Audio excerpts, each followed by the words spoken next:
OK. Bonjour, on est rendu à la 4e vidéo sur les amplificateurs opérationnels. Dans la dernière vidéo, on a vu des circuits arithmétiques. Donc, plusieurs personnes peuvent se demander à quoi ça sert des circuits arithmétiques. Une des belles applications, c'est de convertir des signaux.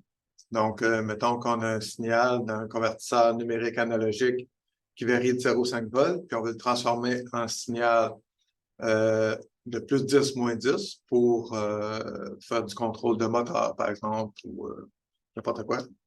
On va utiliser un circuit arithmétique pour convertir ça.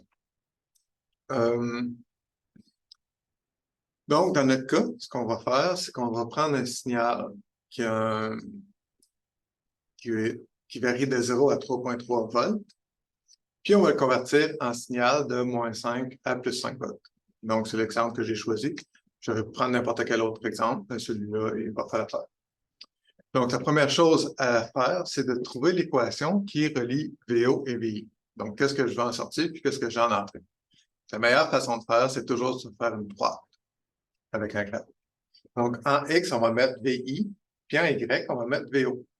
Donc, VI varie de 0 à 3,3, puis VO va varier de moins 5 à plus 5. Il s'agit de trouver l'équation de la droite, c'est fini là. Donc, VO, dans ce cas-ci, va être égal à 3 VI moins 5. Comment je réalise ça, 3 VI moins 5? J'ai un gain ici, puis j'ai une soustraction. Donc, faisons-le directement. Donc, si j'ai VI, ici, je peux faire un amplificateur non inverseur avec un gain de 3. Donc, on sait que ce gain-là, c'est 1 plus R2 sur R1. Donc, ici, ça va me donner 3 VI. Et ensuite, j'ai juste à faire un soustracteur. Donc, ça, c'est le circuit soustracteur. Donc, j'ai 3 VI sur l'entrée ici. Puis ici, j'ai mis 5 volts. Donc, VO va être égal à 3 VI moins 5. Donc, ça, c'est la première façon de faire. Mais il y a une autre façon. Il y a plusieurs façons de faire. Mais on va en avoir une qui va peut-être être plus simple que celle-là. Plus simple dans le sens qu'il va y avoir moins de composants. Mais elle va nous demander un petit peu plus de mathématiques, par contre. Bon, voici une deuxième méthode. C'est peut-être pas la meilleure, mais c'est quand même une bonne méthode, je crois. Donc, on va utiliser un seul amplificateur opérationnel pour faire toute notre opération. Donc, on peut utiliser ici le soustracteur, comme on a vu dans la dernière vidéo.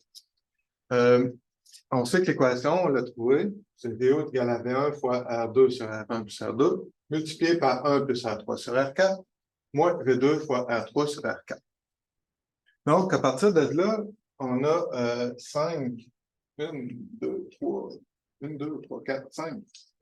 5 variables, 5 inconnus.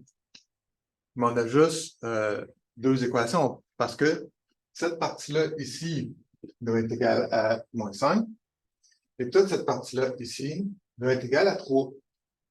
OK? Donc, pour avoir la même équation, il faut que ce qui multiplie VI ou V1 soit égal à 3. Puis tout le terme ici négatif doit être égal à 5. Donc, on va fixer des choses. On n'a pas le choix. Donc, on va fixer, premièrement, on va essayer si V2 est égal à 5 volts. Si V2 est égal à 5 volts, R3 sur R4 doit être égal à 1 pour que ça me donne 5. Donc, si R3 sur R4 est égal à 1, bien ici, 1 plus 1, ça donne 2. 2. Donc, R2 sur R1 plus R2 doit être égal à 1,5. Est-ce que c'est possible que quelque chose divisé par lui-même, plus quelque chose soit plus grand qu'un 1? C'est impossible. Donc, ça ne fonctionne pas. Donc, allons-y avec la limite pour que ça fonctionne. OK? Donc, ce terme-là, il peut être égal à 1 si R1 égale à 0 ou si R2 est égal à l'infini. Donc, prenons cette équation-là qui est la limite de où ça va fonctionner. OK? Donc, si ça est égal à 1, ben ça doit être égal à 3 que ça fois ça me donne 3. Donc, 1 plus R3 sur R4 va me donner 3. Donc, ce que j'ai besoin, c'est que R3 soit 2 fois plus grand que R4. Donc, si R3 est 2 fois plus grand que R4, ben, il me reste à trouver ici V2 pour que ce terme-là me donne 5. Pour que ce terme-là me donne 5, V2 doit être égal à 2,5 volts. Donc, un circuit qui pourrait fonctionner, c'est le circuit suivant. Donc, on met R1 égale à 0, on met R2 égale à l'infini, donc on connecte VI directement sur l'entrée plus. Ensuite, j'ai mon 5 volts que je dois diviser en 2. Puis, j'ai mon gain ici, R3 sur R4, qui doit être égal à R3, qui est égal à 2 fois R4. Donc, ce qu'il faut utiliser pour que ça fonctionne, c'est que les deux résistances ici doivent être beaucoup plus petites que la résistance que l'autre.